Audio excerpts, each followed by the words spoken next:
احنا ما بنهزرش. عاجل، الاهلي يقرر معاقبه امام عاشور بمبلغ 1.5 مليون، وايقافه عن التدريبات والماتشات لمده اسبوعين، وهيتمرن لمده اسبوعين لوحده. حلو، انا عايز كده. ايوه صح. احنا عندنا لعيب نجم الفرقه، الكلام ده ما ينفعش معانا، الحمد لله احنا واخدين على كده.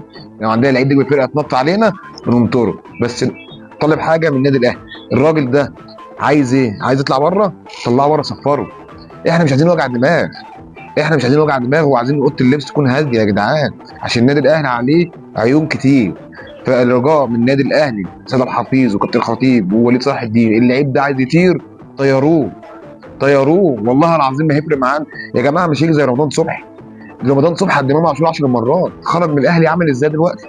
يعني ربنا يفك كربه بقى، الحمد لله هو خرج على خير. كان هيبقى احسن لعيب في مصر، ولكن خرج من الاهلي.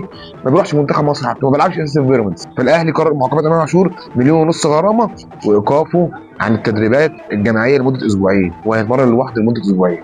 ايوه، زي كده.